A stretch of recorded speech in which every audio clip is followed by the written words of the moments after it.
Assalamualaikum warahmatullahi wabarakatuh. Kembali lagi bersama saya, Aprilia Fiska Aulia. Pada kesempatan kali ini, saya akan menjelaskan sedikit tentang landasan teoritis media pembelajaran dan teknologi pembelajaran. Tetapi sebelum itu, apa sih media pembelajaran? Media pembelajaran merupakan alat dan peralatan yang digunakan untuk menyampaikan materi pembelajaran. Media pembelajaran mencakup semua peralatan fisik dan materi yang digunakan oleh guru, dosen, tutor, praktisi, maupun pendidik lainnya dalam proses pembelajaran untuk memfasilitasi tercapainya tujuan pembelajaran. Sedangkan teknologi pembelajaran merupakan bagian dari media pembelajaran yang bersifat lebih fisik dan terkait erat dengan penggunaan perangkat keras atau hardware dan perangkat lunak atau software yang dikelola untuk kebutuhan pembelajaran supaya bisa lebih efektif. Pembahasan selanjutnya saya akan menjelaskan beberapa prinsip serta teori media pembelajaran dan teknologi pembelajaran. Yang pertama, ada prinsip komunikasi. Memastikan kejelasan pesan, memahami karakteristik audiens, dan memilih saluran penyampaian yang tepat merupakan aspek penting yang perlu dipertimbangkan dalam desain media pembelajaran.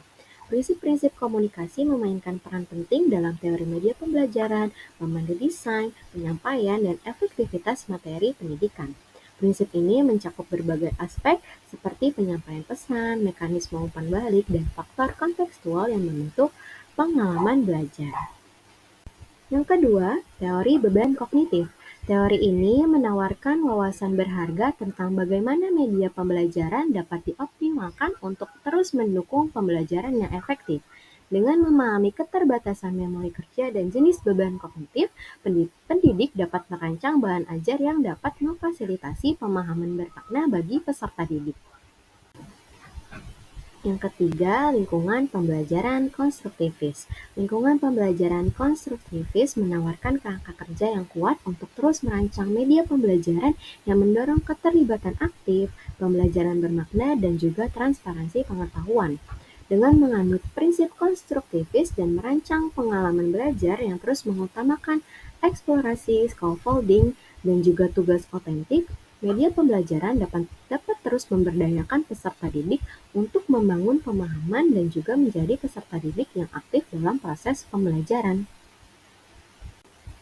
Yang keempat, kriteria pemilihan media. Seiring dengan perkembangan teknologi yang terus-menerus, para pendidik harus bisa menyesuaikan strategi pemilihan media demi memanfaatkan alat dan sumber yang ada secara lebih efektif. Pada akhirnya, penerapan kriteria pemilihan media ini jika dilakukan secara bijaksana akan dapat meningkatkan aksesibilitas, keterlibatan, dan juga dampak materi pengajaran, serta memberdayakan peserta didik untuk terus mencapai tujuan pembelajaran yang efektif. Pembahasan selanjutnya yaitu penerapan praktis pembelajaran. Mengintegrasikan prinsip-prinsip dari berbagai teori pembelajaran untuk menciptakan pengalaman belajar holistik yang menjawab beragam kebutuhan dan preferensi peserta didik merupakan upaya dari pengadaan pembelajaran yang efektif.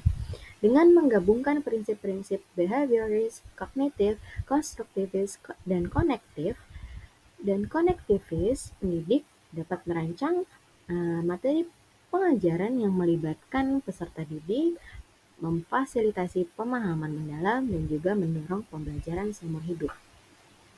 Kemudian, desain pembelajaran juga harus mudah beradaptasi supaya dapat mengakomodasi perbedaan gaya belajar, preferensi, dan juga kemampuan individu. Dengan memberikan kesempatan untuk pembelajaran mandiri dan juga menggabungkan mekanisme penilaian formatif serta umpan balik, pendidik akan mampu menciptakan lingkungan pembelajaran inklusif yang dapat memberdayakan peserta didik